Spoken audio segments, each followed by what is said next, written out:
पहले मुझे चाय वाले से दिक्कत थी और आज की डेट में हर दूसरी रेडी से दिक्कत है, क्योंकि जिसको देख लो 50-50 लाख की फ्रेंचाइजी निकाल रहा और हर कोई ले भी ले रहे हैं। मेरा हाथ तो रुका नहीं कि मैं टेबल पे तो बैठी नहीं। आप हमसे बात एक सेकंड मत रुकिए यहाँ पे।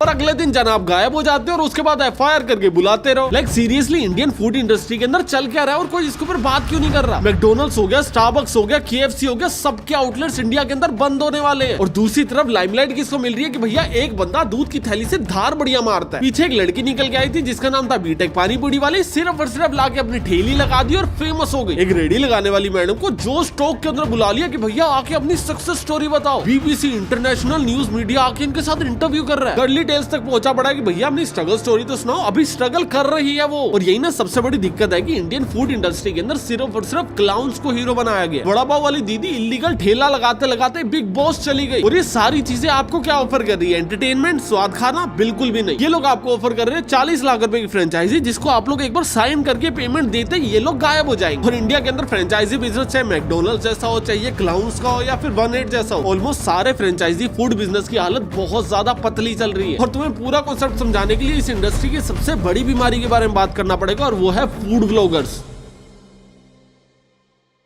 जो फूड व्लॉगर्स होते हैं ना, कभी भी आपके लिए या फिर ब्रांड्स के लिए कंटेंट नहीं बना रहे हैं, ये कंटेंट बना रहे हैं एल्गोरिथम के लिए। इनका कंटेंट जब भी तुम लोग देखोगे ना, काफी ज्यादा रो होगा, काफी ज्यादा रियल होगा, अनएडिटेड होगा और वैसा कंटेंट होगा जो लोग देखना पसंद करते हो। और इस टाइप का कंटेंट ना यूट्यूब के लिए बहुत फेवरेट होता है, क्योंकि ना एल्गोरिथम में बहुत पुश होता है। और एल्गोरिथम के अंदर पुश होने के लिए इनको चाहे क्रिंज कंटेंट ही क्यों ना बनाना पड़े, इनको कभी भी अपनी ब्रांड वैल्यू बनाने से कोई भी लेना देना नहीं होता। और वो चीज ना तुम्हें एक एग्जांपल से समझ आएगी। तुमने बोन बाम की रिसेंट वीडियोस देखी है? बंदा वेब सीरीज कर रहा है, उसकी बॉडी देखो, अभी उसकी पर्सनैलिटी देखो, उसके चलने का तरीका देखो, बोलने का तरीका देखो। और यही चीजें उसकी स्टार्टिंग की वीडियोस के अंदर देख लो। बंदे ने एक लेवल से लेके दूसरे लेवल तक खुद को ग्रूम किया। और ये ग्रूम इसलिए किया क्योंकि उसने खुद को एज अ पर्सनैलिटी बनाया, जिससे ब्रांड्स उसको ज्यादा पसंद करे। क्योंकि मानो या फिर ना मानो, कोई भी कंटेंट क्रिएटर उठा लो, उसका ऑलमोस्ट 80% रेवेन्यू जो आता है वो ब्रांड से आता है और 20% रेवेन्यू आता है उसके एडसेंस से। और कोई भी क्रिएटर होता है ना, वो एडसेंस के 20% रेवेन्यू के लिए काम नहीं करता, वो हमेशा ब्रांड्स के 80% रेवेन्यू के लिए काम करता है। और ब्रांड्स हमको ज्यादा पसंद करे, इसलिए हम अपने कंटेंट की नीश, क्वालिटी, हर चीज को इंप्रूव करते रहते हैं। फॉर एन एग्जांपल, इस चैनल के ऊपर तुम लोग हफ्ते में मैक्सिमम एक ही वीडियो देखते हो। और उसका रीजन क्या है? क्योंकि इन वीडियोस को लिखने के अंदर, एनालाइज करने में बहुत ज्यादा टाइम लगता है। और वो टाइम इसलिए लगाया जाता है क्योंकि हम लोग एक क्वालिटी ऑफ कंटेंट को मेंटेन कर सके, जिससे हम लोग ब्रांड की नजर में आए। सभी के सभी क्रिएटर्स एक बिलबोर्ड होते हैं जिसके ऊपर ब्रांड अपना लोगो लगाना चाहती है। और अभी क्रिएटर वर्ल्ड के अंदर तुम लोग शाहरुख खान को भी ले सकते हो, अमिताभ बच्चन को भी ले सकते हो, या फिर भुवन बाम, आशीष चंचलानी, या फिर किसी भी कंटेंट क्रिएटर को ले सकते हो। क्योंकि सेलिब्रिटीज का भी अगर मूवीज को हटा दो ना, तो मैक्सिमम रेवेन्यू जाता है वो सिर्फ और सिर्फ ब्रांड से ही आता है। तो ये चीज बोलना गलत नहीं होगी कि भैया हर सेलिब्रिटी और हर फेमस फेस एक बिलबोर्ड बन के घूमता है ब्रांड्स के लिए। अभी कौन से बिलबोर्ड के ऊपर कौन सा पोस्टर लगने के लिए कितने पैसे मिलेंगे, डिपेंड करता है कि आपकी कैटेगरी कौन सी है। और कैटेगरी के बाद डिपेंड करता है कि आपके नंबर ऑफ व्यूज कितने आ रहे हैं। और ज्यादा number of views is equal to more money, ये चीज ज्यादा सेंस नहीं बनाती है। क्योंकि थिंक स्कूल एक चैनल है जिसके ऊपर एजुकेशनल कंटेंट डलता है और वो इंग्लिश में कंटेंट बनाते हैं। उनके जो एवरेज व्यूज है वो 3 लाख से लेके 7 या 8 लाख के बीच में आते हैं। और वो चैनल फुकरा इंसान से ज्यादा चार्ज करता है पर स्पॉन्सरशिप का। क्यों? क्योंकि उस चैनल को देखने वाली जो ऑडियंस है वो थोड़ी सी ज्यादा प्रीमियम है एज कम्पेयर टू फुकरा इंसान। ऐसी कौन सी कैटेगरीज के अंदर कितने पैसे दिए जाएंगे, इसकी एक लिस्ट होती है। इसके अंदर टॉप के ऊपर रैंक करता है फाइनेंस क्रिएटर और टेक क्रिएटर्स। उसके बाद ऑटोमोबाइल आता है, फिर बिजनेस आता है, फिर एंटरटेनमेंट आता है, और बहुत एंड के अंदर जाके आता है फूड व्लॉगर्स। अभी मैं फूड व्लॉगर्स को एंड में रख रहा हूँ, मतलब मेरी उनसे कोई दुश्मनी है? And the answer is no. आप किस जगह पे रैंक करने वाले हो डिपेंड करता है कि आप अपनी ऑडियंस को क्या बेच सकते हो। फॉर एन एग्जांपल, एक टेक क्रिएटर क्या बेच सकता है? वो 25,000 रुपए के फोन से लेके 1.5 लाख रुपए तक का फोन बेच सकता है। और अगर एक बार उन्होंने फोन बेच दिया तो जो कंपनी है ना, उसको 20 से 30% का मार्जिन मिलेगा। और आज की डेट में लोग बहुत इजीली मोबाइल फोन चेंज भी कर लेते हैं, इसलिए टेक वालों को ज्यादा रेवेन्यू मिलता है। फाइनेंस वालों को भी ज्यादा पैसे मिलते हैं क्योंकि वो किसी की लाखों रुपए की इन्वेस्टमेंट किसी भी जगह पे डाइवर्ट करवाने की पावर रखते हैं। सेम ऐसे ही बिजनेस वालों को भी डिसेंट गुड अमाउंट मिलता है, क्योंकि हमसे आप लोग क्या क्या सीखते हो? आप लोग हमसे बिजनेस सीखते हो, तो हम लोग आपको बिजनेस सॉफ्टवेयर बेच सकते हैं, कोई बिजनेस सर्विस बेच सकते हैं, और उनकी भी जो कॉस्ट होती है वो भी लाखों के अंदर होती है। और एंटरटेनमेंट कैटेगरी के अंदर आप क्या बेच सकते हो? जैसे भुवन बाम की कैटेगरी होगी, आप लोग कोई सट्टा वगैरह बेच सकते हो जो एंटरटेनमेंट में मैक्सिमम चलता था। या फिर भुवन बाम जैसा अगर कोई क्रिएटर है तो वो मूवी की टिकट बेच सकता है, ओटीटी के सब्सक्रिप्शन बेच सकता है। अभी ओटीटी के सब्सक्रिप्शन होते तो 400-500 रुपए के ही है, बट उसके अंदर जो ब्रांड के मार्जिन होते हैं ना, वो 70 से 80% तक होते हैं। पर दूसरी तरफ जो हमारे फूड व्लॉगर्स आ जाते हैं, वो एट द एंड क्या ही बेच लेंगे प्रमोट करके? खाने की मैक्सिमम कॉस्ट क्या होगी? 200, 300, 400 रुपए। और एक रेस्टोरेंट को हर खाने के ऊपर सिर्फ 5% का मार्जिन मिलता है। अभी वो 5% के मार्जिन के अंदर वो रेस्टोरेंट क्या बचाएगा, क्या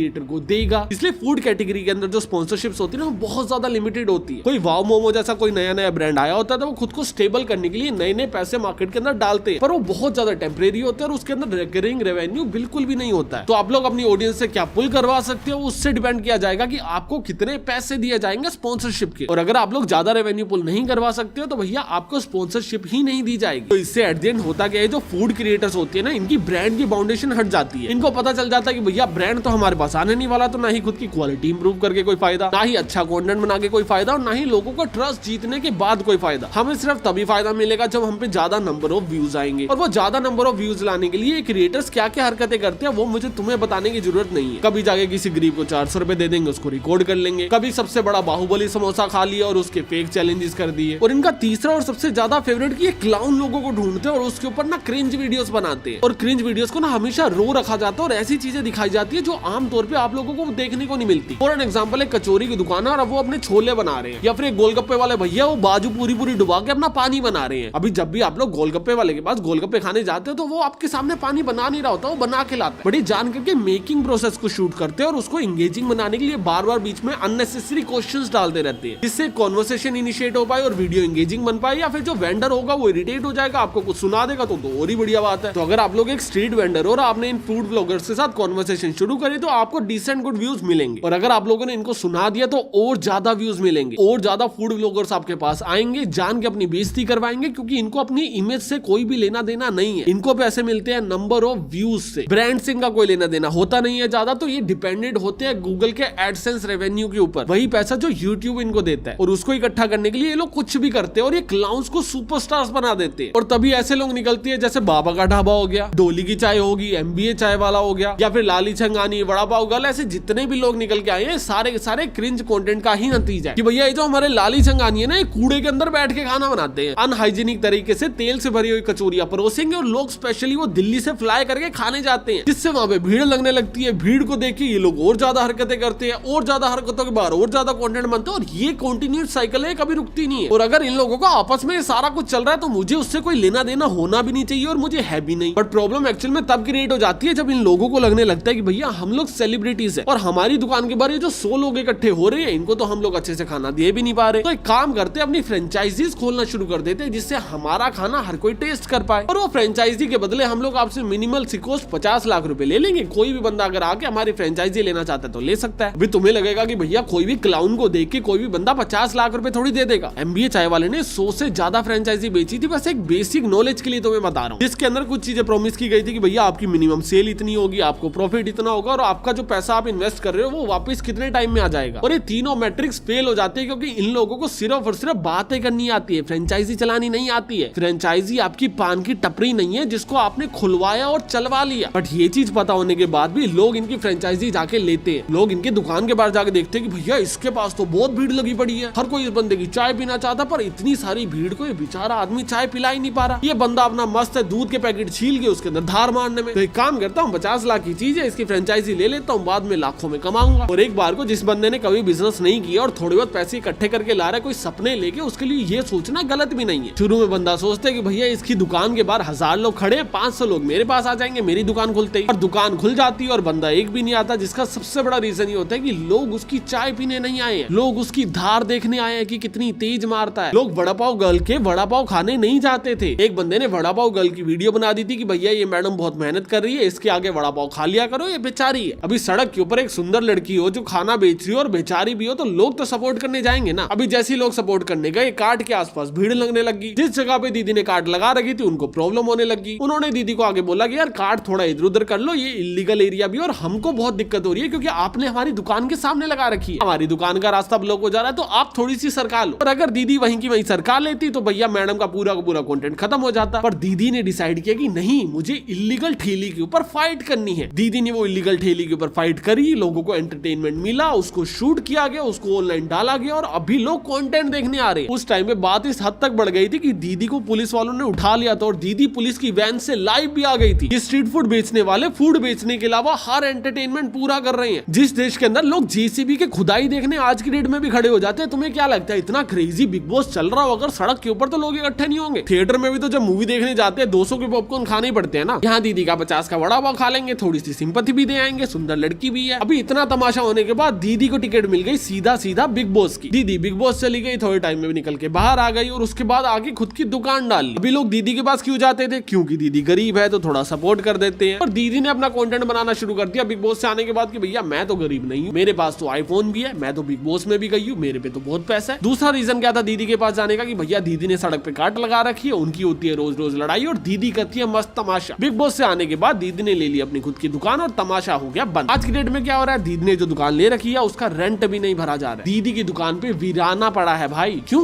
क्योंकि लोग दीदी का बड़ा पाव खाने नहीं आते थे, लोग देखने आते थे एंटरटेनमेंट। पर दीदी को लगा कि नहीं भैया एंटरटेनमेंट नहीं, लोग मेरे खाने के दीवाने हैं। और ये वही लेडी है जिन्होंने एक टाइम पे पूरा सोशल मीडिया हैक कर लिया था। कैरी मिनाटी ने इनके ऊपर वीडियो बना रखी है और ये बिग बॉस में जा चुकी हैं। उसके बाद भी अपनी एक 4x4 की दुकान नहीं चला पा रही है प्रॉफिटेबली। और ऐसे लोग आके अपनी फ्रेंचाइजीज लॉन्च कर देते हैं और उनको लगता है कि भैया 50 फ्रेंचाइजी खोल दी, 50 लोगों की पूरी दुकान चलेगी। चलाए खुद की भी नहीं पा रहे होते। जिससे एक बहुत क्लियर मैसेज समझ आता है कि लोग जो इनके पास जा रहे थे वो इनके फूड के लिए नहीं जा रहे। और अभी ऐसी सिचुएशन के अंदर पैसे पूरे करने के लिए दीदी ने क्या किया, ज्यादा चीजें ऐड कर दी। फेमस दीदी बड़ा पाव के लिए थी, बेचती आज की डेट में सैंडविच, मोमोज, पास्ता, ये सारी चीजें। क्यों? क्योंकि जब ये लोग एक्सपेंड करते हैं इनको लगता है भैया एक रेडी से दुकान में चले गए, कॉस्ट तो क्या ही बढ़ेगी, मैक्स टू मैक्स एक दुकान का किराया हो जाएगा, बस बात खत्म। बट भाई आपकी ठेली के ऊपर अलग धंधा होता है और आपके फ्रेंचाइजी के ऊपर अलग धंधा होता है। फॉर एन एग्जांपल लाली छंगानी की एक छोटी सी दुकान जिसके अंदर 3 लोग बैठते और मस्त कचौरी बेचते हैं। दुकान का रेंट मैक्स टू मैक्स कितना होगा, 20,000 रुपए। पंखा लगा हुआ, लाइट लगी हुई, इलेक्ट्रिसिटी बिल कितना होगा महीने का, 2,000 रुपए। 2 लड़के अंकल जी के पीछे बैठे होते हैं। मान लेते हैं कि 2 लड़के अंदर और होंगे, सब्जियां वगैरह बना रहे होंगे, पूड़ियां वगैरह तल रहे होंगे, तो 4 लड़कों की कॉस्ट लगा देते हैं। हर बंदे की सैलरी होगी 12,000 रुपए, तो जो महीने की कॉस्ट हो गई वो हो गई 70,000 रुपए। और लाली जी डेली बैठ के इससे ज्यादा का तो गल्ला लेके उठते होंगे। क्यों? क्योंकि लाली जी इतना ज्यादा फेमस हो चुके हैं कि भैया ये कॉस्ट बहुत इजीली बेयर कर पा रहे। फिर लाली जी ने सोचा कि यार इतनी ज्यादा भीड़ है, लोग मेरी कचौरी के दीवाने, एक काम करते हैं 4 रेस्टोरेंट और डाल देते हैं। एक नहीं 4 रेस्टोरेंट और डाल देते हैं। अभी देखो 2 चीजें हैं, इन्होंने जो 4 रेस्टोरेंट डाले ना, ये इन्होंने अपने खुद के पैसे से डाले हैं। अभी अपने पैसे को यूं इकट्ठा करो, तीली लगाओ, जला दो, मुझे कोई भी दिक्कत नहीं। पर ये 4 रेस्टोरेंट डालने के बाद ये लोग फ्रेंचाइजी के लिए लोग भी ढूंढ रहे हैं। और सच सच बताऊं तो मुझे उस चीज से बहुत दिक्कत है। क्योंकि रेस्टोरेंट चलाना इजी नहीं है। शुरू में बनाने में आप लोग 20 से 25 लाख रुपए लगा दोगे, 8 लोगों का स्टाफ लेके बैठ जाओगे, उसके बाद लोग पूरे नहीं आएंगे। इतना ज्यादा फेम मिलने के बाद इन लोगों को समझ नहीं आती कि एक्चुअल में लोग इनका तमाशा देखने आ रहे हैं, ना कि लोग इनकी कचौरी खाने आ रहे हैं। पर एक बार को मान लेते हैं कि भैया लोगों को इनकी कचौरी बहुत पसंद, और लाली छंगानी जी की कचौरी लाली छंगानी जी के होटल में जाके खाएंगे। बट क्योंकि पूरा का पूरा होटल खोल रहे हैं तो भैया सिर्फ कचौरी के दम पे खोल नहीं सकते, तो महाराज ने खाना भी रख दिया, बर्गर भी रख दिया, पास्ता भी रख दिया, सैंडविच भी रख दिया और पूरी फूड मील रख रखी है। आप जाके वहाँ पे दोपहर रात का खाना खा सकते हैं उनके रेस्टोरेंट पे। और एक्सपेंड करना कुछ गलत नहीं है, पर ये चीज ऐसी ही साउंड करती है कि भैया आप लोगों ने मुझे फॉलो किया बिजनेस कंटेंट के लिए, और कल मैं कुकिंग वीडियो डाल दूं इस चैनल के ऊपर तो आप लोग देखने आओगे क्या? और एक बार को ये भी मान सकते थे कि भैया कचौरी के साथ साथ एक छोटी सी ठेली और लगा दी, उसके अंदर आपने कोई और चीज बेचनी शुरू कर दी। आपने बोला कि भैया आज से हम लोग कचौरी के साथ साथ समोसा भी बेचेंगे। पर आप लोग जो रेस्टोरेंट बना रहे हो उसके अंदर एक आइटम है आपकी कचौरी और 50 और मेन्यू है, और आपको लगता है क्योंकि उसके साथ आपका नाम अटैच है तो लोग आ जाएंगे और उसको खा लेंगे। पर फिर भी हम लोग एक बार मान लेते हैं कि भैया जितने लोग आपकी उस दुकान के ऊपर आते हैं और आप प्रॉफिटेबल होते हो, उतने ही लोग आपकी इस दुकान पे भी आएंगे, हर रोज आएंगे। बट क्या आप लोग एक्चुअल में फ्रेंचाइजी मॉडल के बाद प्रॉफिटेबल हो पाओगे? अभी फ्रेंचाइजी मॉडल इनका क्यों फेल होगा ये बताने से पहले हम लोग ये बता देते हैं फ्रेंचाइजी मॉडल चलता कैसे है। फ्रेंचाइजी कंपनीज ना मोस्टली 2 तरह से आपसे पैसे चार्ज करती है। जब भी आप लोग किसी भी कंपनी की फ्रेंचाइजी लेने लगते हो वो आपसे एक 1 टाइम फीस लेगी। अब वो फीस 50 लाख रुपए से लेकर 1.5 लाख रुपए तक हो सकती है। उसके अंदर वो लोग क्या करेंगे, आपको एक आउटलेट सेटअप करके देंगे, आपको एक लोकेशन ढूंढ के देंगे, लोगोज लाएंगे, ब्रांडिंग करेंगे, आपको जो खाना बेचना है वो सारा का सारा खाना प्रोवाइड करेंगे, स्टाफ प्रोवाइड करेंगे, आपको वो सारी चीजें मैनेज करनी है। सारी की सारी चीजें आपको फ्रेंचाइजी ही प्रोवाइड करेगी और जितनी भी सेल आप लोग करते रहोगे उसके ऊपर 2 से 5% का मार्जिन भी चार्ज करेगी। अभी आपको लगेगा यार 2 से 5% तो बहुत ज्यादा कम होता है, बट अगर तुम लोगों को रियलिटी चेक दूं तो भैया जो मैकडोनल्ड्स है ना उसकी इस साल की 2,500 करोड़ की सेल है और उसका 5% बनता है 125 करोड़ रुपए। तो जब सेल्स बड़ी होती है ना मोस्टली ऐसी फ्रेंचाइजीज ना सिर्फ तभी ही पैसा कमाती है। बट ये सारे के सारे लोगों ने क्या करना शुरू किया, इन्होंने ना फ्रेंचाइजी देने को ही बिजनेस बना दिया। फॉर एन एग्जांपल आपसे 50 लाख रुपए चार्ज किए गए फ्रेंचाइजी लेने के लिए। अभी क्या हुआ, 50 लाख रुपए स्पेंड करने थे आपके लिए, आपको एक बढ़िया दुकान लाके देनी थी, उसके ऊपर ब्रांडिंग करनी थी और उसके ऊपर एड्स भी चलानी थी। आपकी दुकान पे कस्टमर आएंगे, फ्रेंचाइजी ओनर की ही जिम्मेवारी, आपकी नहीं, आप नहीं लेके आओगे। आपने अगर लाली छंगानी की फ्रेंचाइजी ले ली है तो लाली छंगानी का काम है कि आपकी दुकान पे लड़के आते रहने चाहिए कचौरी खाने। आप एक एक गुद्दी पकड़ के नहीं बोलोगे देख गरम गरम कचौरी चल रहा हूँ आके खा, क्योंकि अगर आपको यही करना होता तो लाली छंगानी को आपने 40-50 लाख रुपए क्यों दिए? और वो 40-50 लाख रुपए मांग नहीं रहे, बस फ्रेंचाइजी दे रहे हैं। मैं एक एग्जांपल में नंबर लेके चल रहा हूँ। बट ये सारा का सारा 1 टाइम फीस जो आपके ऊपर स्पेंड होना चाहिए था, इसका क्या किया जाता है 20 से 40% आप आपके ऊपर स्पेंड कर दिया जाता है, आपको एक जगह लेके दे दी जाती है, बेसिक सा स्टाफ लेके दे दिया जाता है और बोला जाता है चलाओ इसको, जो एग्जैक्टली कभी चलने वाला नहीं होता। क्यों? क्योंकि जो स्टाफ होगा ना वो अनट्रेंड होगा। आपकी जो मेन दुकान है ना उसका टेस्ट इस ब्रांच के ऊपर मैच ही नहीं होगा। फ्रेंचाइजी बिजनेस सिस्टम से चलते हैं, नाम से नहीं चलते। यही सेम चीज करी थी MBA चाय वाले ने। उसने क्या किया, 100+ फ्रेंचाइजीज दे दी और सबसे ना फ्रेंचाइजी फीस ले ली और उस फीस को बांटने का ही धंधा बना दिया। अभी उनकी फ्रेंचाइजी कितनी सेल कर रही है, प्रॉफिटेबल है, लॉस के अंदर है, जिन्होंने अपने 30-40 लाख रुपए लगाए थे उनको पैसा बन रहा है नहीं बन रहा है, उसको इग्नोर किया। तभी आज के डेट में हम लोग उसको एज अ स्कैम रिप्रेजेंट करते हैं। क्योंकि जब भी आप लोग एक फ्रेंचाइजी बना रहे होते हैं ना उसके पीछे काफी चीजें होती है। जैसे मैकडोनल्ड्स की फ्रेंचाइजी का एग्जांपल लेते हैं, आपको क्या लगता है ब्रेड कौन देता है उनको? मैकडी देता है। ब्रेड, टिक्की,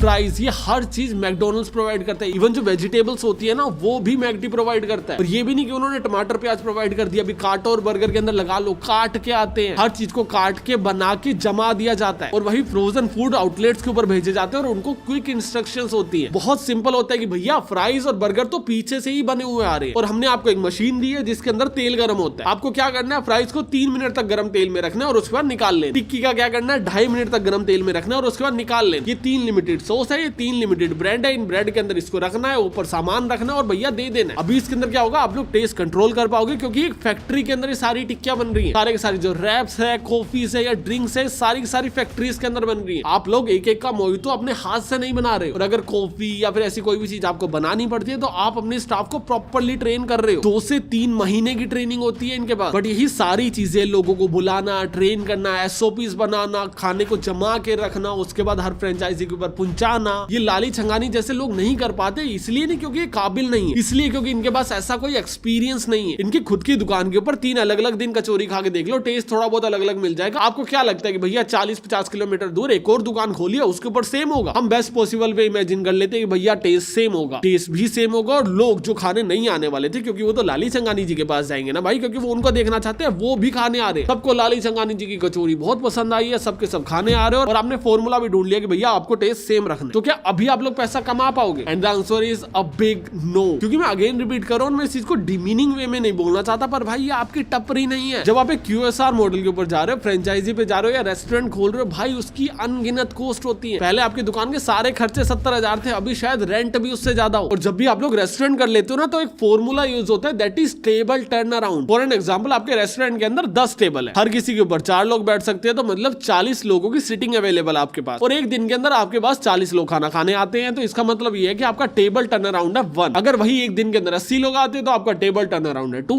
बेसिक। अभी अगर आप लोग एक फास्ट फूड चेन बना रहे हो जिसके अंदर आप लोग बहुत सस्ता खाना प्रोवाइड कर रहे हो, तो जो आपका टेबल टर्न अराउंड होना चाहिए वो होना चाहिए 8 से लेके 12 के बीच। और ये 8 से लेके 12 के बीच में होने के बाद आप लोग प्रॉफिटेबल नहीं होगे, आप लोग ब्रेक इवन करोगे। कि मतलब भैया जितना आपका फिक्स कॉस्ट जा रहा है, जितना आपका रेंट जा रहा है, जितना एम्प्लॉइज की सैलरी जा रही है, जितने सारे के सारे अदर एक्सपेंसेस जा रहे हैं, सारे के सारे आप लोग ब्रेक इवन कर दोगे, कमाओगे नहीं कुछ। और यही अगर आप लोग प्रीमियम खाना बेचते हो तो टेबल टर्न अराउंड 6 के आसपास होता है, और अगर बहुत एकदम लग्जरी बेचते हो तो 2 या 3 भी चलता है। तो जैसे ये विराट कोहली के 1-8 टाइप रेस्टोरेंट है, इसके अंदर 5-6 का रेशियो एक अच्छा नंबर। बट लाली छंगानी तो अपनी छोटी सी दुकान के अंदर खाना बेचते थे और वहां पे ये लोग काफी सस्ता खाना बेचते थे। और अभी अगर अपने रेस्टोरेंट के अंदर महंगा करके बेचेंगे तो लोग क्यों ही खाएंगे, और अगर सस्ता बेचेंगे तो भैया ज्यादा टेबल टर्न अराउंड चाहिए। तो अगर आप लोग 8 से 12 का टेबल टर्न अराउंड एक्सपेक्ट कर रहे हो तो आपको डेली के चाहिए 320 से लेके 480 लोग, 480 तक लोग चाहिए आपको खाना खाने वाले डेली आपके दुकान के ऊपर, तब जाके आपका पैसा ब्रेक इवन होगा। और अगर 600 के आसपास लोग आ रहे हैं तब जाके आप थोड़ा बहुत पैसा बनाओगे। और ये सब कब होगा, जब आप पूरा दिन दुकान के ऊपर बैठे हो, हर चीज मैनेज कर रहे हो, 30-40 लाख रुपए की आपने एक बार वन टाइम इन्वेस्टमेंट दे दी है, और उसके बाद आप पूरी की पूरी हेक्टिक लेके बैठे हो कि भैया बंदे आने चाहिए कचौरी खाने। और यही सेम इशू हो रहा था MBA चाय वाले की फ्रेंचाइजी में। लोगों ने 10-10 टेबल्स ले लिए थे, 20-20 रुपए की चाय बेच रहा था आदमी, लोगों के पड़ती ही पूरी नहीं हो रही थी, लोग घाटा करके उठ रहे थे, लोग आते ही नहीं थे। और लोग आए ना आए, MBA चाय वाले को फर्क ही नहीं पड़ता था, क्योंकि उसका बिजनेस खाना बेचना नहीं था, उसका बिजनेस था फ्रेंचाइजीज बेचना। और अभी तुम में से काफी लोग बोलेंगे कि भैया ऑनलाइन भी तो खाना जाता ही है, ऑनलाइन पैसा कमा लेंगे, क्या ही हो गया। तो भैया एक बहुत क्रेजी रियलिटी चेक दे देता हूँ, ऑनलाइन में पैसा बचता है, ऑनलाइन में बहुत पैसा बचता है जोमेटो को, क्योंकि भैया जोमेटो स्विगी जैसे प्लेटफॉर्म 50% ऑफ रेवेन्यू ले जाते हैं, 27 से 30% तो भैया ये अपना कट लेते हैं, जो भी खाना उनके प्लेटफॉर्म पे बिकता है। उसके बाद थोड़े बहुत ऑफर्स देने के बाद कट जाते हैं, उसके बाद आप लोग इनके प्लेटफॉर्म पे ऐड चलाते हो, भैया ऑलमोस्ट 50% का रेवेन्यू इनको चला जाता है। 30 से 40% आपकी फूड की कॉस्ट और एक्सपेंसेस होते हैं, 5 से 10% बचते हैं। तो रेस्टोरेंट बिजनेस के अंदर ना कंपटीशन बहुत ज्यादा और मार्जिन बहुत कम है। और ये सारी चीजें बिना एनालाइज किए ना लोग किसी भी बंदे की जाते हैं और फ्रेंचाइजी उठा लेते हैं और उसके बाद स्कैम हो जाते हैं। बट मैं ना तुम्हें एक शॉकिंग डेटा दिखाता हूँ कि भैया इंडिया के अंदर 2-3 ब्रांड्स को छोड़ के ना कोई फ्रेंचाइजी चल ही नहीं रही है। डोमिनोज की इंडिया के अंदर 2100 फ्रेंचाइजी है, KFC की 1300 और वेस्ट और साउथ मैकडोनल्ड्स है 450 के आसपास, और वेस्ट और साउथ इंडिया की बात कर रहा हूँ मैं। और अभी जो डोमिनोज है 6300 करोड़ रुपए का रेवेन्यू करते हैं, वहीं KFC 4900 करोड़ का रेवेन्यू करता है, और मैकडी हमारा करता है 2500 करोड़ रुपए के आसपास का रेवेन्यू। और ये चीज देखकर ना तुम्हें बहुत क्रेजी लग रहा होगा कि भैया फ्रेंचाइजी बिजनेस में तो कितना धंधा है, पर रियलिटी के अंदर अगर आप लोग मार्जिन को देखोगे ना कि भैया प्रॉफिट कितना बच रहा है, तब आपको समझ आएगा। 6300 करोड़ रुपए का धंधा करता है डोमिनोज, उसके बाद उसको प्रॉफिट बचता है 350 करोड़ रुपए का। सिर्फ KFC वाले 4900 करोड़ रुपए का धंधा कर रहे हैं, उसके बाद प्रॉफिट बचता है पूरे साल के अंदर सिर्फ 50 करोड़। और मैकडोनल्ड्स का तो भैया इस साल बहुत ही बुरा हाल है, 2500 करोड़ का रेवेन्यू करने के बाद सिर्फ और सिर्फ 12 करोड़ का प्रॉफिट बच रहा है। और मैं all over the India McDonald's की बात नहीं कर रहा, मैं साउथ और वेस्ट एरिया के मैकडोनल्ड्स की बात कर रहा हूँ। और biryani bye blues, pizza Hut, wow momos, इनको तो मत ही याद करो भैया, ये तो लॉस कर रहे हैं फ्रेंचाइजी के बाद। एक बार रेवेन्यू को दूर से देखो तो आपको बढ़िया लगेगा कि भैया हर स्टोर 3 करोड़ का रेवेन्यू कर रहा है, डोमिनोज का हर साल, मैकडोनल्ड्स का हर स्टोर 6 करोड़ रुपए का रेवेन्यू कर रहा है हर साल। पर एक्चुअल के अंदर वो पूरे साल काम करने के बाद सिर्फ 2 लाख रुपए बना पा रहे हैं। 2 लाख रुपए का मतलब होता है 24,000 रुपए पर मंथ, और एक स्टोर को सेटअप करने में 1.5 से 2 करोड़ रुपए तो मिनिमम लगे होंगे। वहीं KFC के ओनर बना रहे सिर्फ 32,000 रुपए पर मंथ, और डोमिनोज का ओनर बना रहे 1,30,000 रुपए पर मंथ। ये ओनर जो फ्रेंचाइजी लेने के बाद इतनी ज्यादा मेहनत कर रहे हैं पूरी के पूरे ऑपरेशन संभालने, उसकी कॉस्ट तो हटा दो, सिर्फ और सिर्फ जो वन टाइम इन्वेस्टमेंट कर रखी ना हर साल की, उसकी इंटरेस्ट देख लो। मैकडोनल्ड्स जो रिटर्न दे रहा है वो दे रहा है 0.74%, KFC जो रिटर्न दे रहा है वो दे रहा है 1.5%, और जो डोमिनोज रिटर्न दे रहा है वो दे रहा है सिर्फ 12%। डोमिनोज की एक बार फिर भी मानी जाती है कि ठीक है यार 12% की रिटर्न अच्छी। Pizza Hut, wow momos, biryani by Behrouz, इनको तो भैया लॉस में ये लोग पैसा डाल के जलाया जा रहा है। और KFC और मैकडोनल्ड्स 0.5 और 1.5% का रिटर्न दे रहा है, 6% तो आप पूरा पैसा FD में डाल दो उसमें आ जाती है। और ये नंबर्स ना इस साल सिग्निफिकेंटली डाउन हुए। पिछले साल ये लोग डिसेंट गुड रेवेन्यू बना रहे थे और प्रॉफिट भी कर रहे थे, इस साल नहीं कर पा रहे क्योंकि कॉस्ट बढ़ गई ये चीज होगी, और लोग रेडी नहीं है ज्यादा पे करने के लिए। लोगों को लगता है भैया खाने के अंदर जितना सस्ता खाना हो उतना ही बेटर है, और ऐसी कंपनीज कभी प्राइस बढ़ा नहीं पाती क्योंकि मार्केट के अंदर कॉम्पिटिशन बहुत ज्यादा है। अगर मैं आलू टिक्की जो आज के डेट में 50 रुपए का मिलता है, सेम कंपनी आपको 100 रुपए का बेचना शुरू करे, आप लोगे नहीं। आप बोलोगे भैया रेडी के ऊपर 20 का मिलता है, मैं तो वैसे ही 50 रुपए का तो प्रीमियम बर्गर खा रहा हूँ। अभी वो प्रीमियम बर्गर आपके लिए भैया इतना बड़ा उन्होंने एम्पायर बना रखा है, उसको चलाने के अंदर बहुत कॉस्ट लगती है। अभी वो प्रीमियम बर्गर जो आपको लगता है उसके अंदर पनीर भी नकली आता है। मैकडोनल्ड्स जैसे ब्रांड जो भी पनीर यूज करते हैं वो नकली एनालॉग पनीर यूज करते हैं, और ये चीज FSSAI ने खुद पकड़ी है। उसके बाद भी एक्शन क्या हुआ? कुछ भी नहीं। खाओ भैया, क्यों खाओ? क्योंकि आप लोग इस चीज को चेंज नहीं कर सकते हो। इंडिया के अंदर लोग विलिंग नहीं है पे करने के लिए, जिससे एक पूरा इकोसिस्टम बना हुआ है कि भैया फूड के अंदर तो घाटा ही होगा। 90% ब्रांड फेल हो जाती है जो चलते हैं बहुत मिनिमम मार्जिन के ऊपर ऑपरेट कर रहे होते हैं। और अभी आपको लगेगा कि भैया सोशल मीडिया और ये पूरा फूड इंडस्ट्री को मैं क्रिटिसाइज कर रहा हूँ कि भैया इसमें तो कोई धंधा ही नहीं है। कुछ लोग बहुत बढ़िया बना रहे हैं, जैसे एक हाफ फ्राइड ब्रांड है, उसका ओनर है तुषार, और उन्होंने अपने खुद के 2 आउटलेट्स बना रखे हैं शायद, और जहां तक देख के लगता है वो बंदा प्रॉफिटेबली चला भी रहा है। और वो इसलिए चला पा रहा है क्योंकि वो अपने सोशल मीडिया के ऊपर कोई क्रिंज हरकत नहीं कर रहा और उसको एज अ ब्रांड लेके चल रहा है। अगर आप लोग तमीज से बिजनेस करो, अपने प्राइसेस को कॉम्पिटिटिव ना रख के अपने टेस्ट को डोमिनेट करने की कोशिश करो, अपनी क्वालिटी को हाई लेके जाओ, तो आप लोग एक तरफ का पैसा बना सकते हो। जैसे हल्दीराम से एक सक्सेसफुल चेन, पर मैकडोनल्ड्स, डोमिनोज जो मार्केट के अंदर कंपटीशन से फाइट कर रहे हैं, मासिस से फाइट कर रहे हैं, ये लोग नहीं जीत पाते। और ये लोग कैसे नहीं जीत पाते, मैं तुम्हें एक एग्जांपल देके बताता हूँ। एक ना रेशो होता है that is PPP, purchasing power parity, कि भैया इंडिया के अंदर कोई चीज कितने की और दूसरे देश के अंदर कोई भी चीज कितने की। अभी यूएस की जो PPP है दैट इज 3.5 से 4 है, मतलब जो चीज इंडिया के अंदर 100 रुपए की मिलेगी वो यूएस के अंदर 350 से 400 रुपए की मिलेगी, मतलब 3.5 से 4 गुना ज्यादा महंगा है यूएस इंडियंस के लिए। तो अगर आपका यहाँ पे एक गुजारा हो जाता है 25,000 में, तो यूएस के अंदर आपको 1 लाख रुपए लगे। सिंपल मैथ समझ आ गया। अभी इसका मतलब ये नहीं है कि हर चीज 3.5 से 4 गुना महंगी ही होगी, हो सकता है कोई चीज 2.5 गुना महंगी और हो सकता है कोई चीज 5 गुना महंगी हो। तो जो एवरेज निकल के आता है दैट इज 3.5 से 4%। अभी कंपेयर करते हैं कि मैकडोनल्ड्स का जो सबसे सस्ता बर्गर है इंडिया के अंदर वो कितने का है, वो है 50 रुपए का, और यूएस के अंदर जो उनका सबसे सस्ता बर्गर है वो कितने का है, वो है $4। $4 कितने होते हैं? 364 रुपए, 364 रुपीज। मतलब यूएस का बर्गर इंडिया के बर्गर से ऑलमोस्ट 7.28% ज्यादा महंगे, ऑलमोस्ट 7.5% ज्यादा महंगे। बट बाकी सारी चीजों के अंदर ये जो रेशो होता है 3.5 से 4.5 या 5% का होता है। तो यूएस के अंदर खाना इतना ज्यादा क्यों महंगा है? और उसका सबसे बड़ा रीजन है कि भैया यूएस के अंदर खाना बेचा जा रहा है, इंडिया में खाना थोड़ी बेच रहे हैं। बर्गर में नकली पनीर है, कोई भी चेन के अंदर चले जाओ बर्गर के अंदर नकली पनीर डाल रखा होता है। क्यों? क्योंकि असली आप लोग खरीद नहीं सकते। इन्होंने असली का प्राइस लगा दिया, आप लोग भाग जाओगे। इंडिया के अंदर चाप को प्रोटीन बोल के बेचते हैं, पर उसमें मैदा होता है। जितने भी चिप्स इंडिया के अंदर आते हैं उसके अंदर पाम ऑयल होता है। किटकैट से लेके डेयरी मिल्क या फिर कोई भी चॉकलेट उठा लो, उसका जो भी वर्जन यूएस या यूरोप के अंदर बिकता है उसमें कोई पाम ऑयल नहीं होता। चॉकलेट के अंदर होता है कोको पाउडर, वो भी ज्यादा होता है, शुगर भी कम होती है। इंडिया के अंदर क्या किया जाता है? चीनी बढ़ा दी जाती है जिससे एडिक्शन ज्यादा हो, कोको पाउडर कम कर दिया जाता है क्योंकि महंगा है भाई, पाम ऑयल डाल दिया जाता है। कुछ चॉकलेट्स तो आर्टिफिशियल चॉकलेट्स ही बना के बेच देते देती है। लेस जैसे पैकेट के अंदर पाम ऑयल बना होता है, चाहे 50 रुपए के अंदर इतना बड़ा पैकेट और आधे से ज्यादा हवा भर के दे रहे हैं, पर वही पैकेट यूएस के अंदर $3-4 का है। इंडिया के अंदर ब्रांड्स ना एक बहुत ही लो मार्जिन के ऊपर ऑपरेट करते हैं और उस कट थ्रोट फाइट के अंदर ना अनहाइजीनिक फूड परोसा जाता है। रेडियो के ऊपर किस हालत में खाना बनाया जाता है आपको पता है, और उसके पीछे सबसे बड़ा रीजन क्या है कि भैया सस्ता खाना देना है। हाइजीन के ऊपर स्पेंड करेंगे, फालतू कॉस्ट बढ़ेगी। ट्रेन स्टाफ लाएंगे, फालतू कॉस्ट बढ़ेगी। अच्छा तेल यूज करेंगे, अच्छे मसाले यूज करेंगे, क्वालिटी फूड यूज करेंगे, रियल पनीर यूज करेंगे, फालतू कॉस्ट बढ़ेगी। तुम्हें क्या लेना देना। इंडिया के अंदर लोग हेल्दी खाना नहीं खाते हैं, इंडिया के अंदर लोग पेट भरने के लिए खाना खाते हैं। और ये ना पूरा एक इकोसिस्टम है कि भैया आप लोग ज्यादा पे नहीं कर रहे हो, जिससे क्रिएटर्स को नहीं मिल रहा, क्रिएटर को नहीं मिल रहा, कार्ड्स को नहीं मिल रहा, कार्ड्स वाले नहीं कमा पा रहे, ब्रांड्स नहीं कमा पा रहे, ब्रांड नहीं कमा पा रहे, आपको गंदा खाना दे रहे हो। और ये पूरा एक इकोसिस्टम है। और इस इकोसिस्टम की चेन को तोड़ने के लिए ना किसी एक चीज को चेंज होना पड़ेगा। या आपको ज्यादा पे करने के लिए विलिंग होना पड़ेगा, या फिर ब्रांड्स को बोलना पड़ेगा कि भैया हम महंगा खाना देंगे, या फिर क्रिएटर्स को बोलना पड़ेगा कि भैया हम अच्छा खाना बनाएंगे। पर कोई भी चीज अपने आप से टच से मस नहीं हो रही, जिसकी वजह से आप लोगों को गंदा खाना दिया जा रहा है, स्कैम फ्रेंचाइजी बेची जा रही है और एट द एंड पल्ला झाड़ के वहां से निकल लिया जा रहा है। अभी तुम्हारा इसके ऊपर क्या ओपिनियन है मुझे कमेंट सेक्शन में बताओ। और अगर ये वीडियो अच्छी लगी तो ये वीडियो तुम्हें बहुत सही लगेगी। और मैं तुमसे मिलता हूँ एक अगली वीडियो में, तब तक के लिए बाय।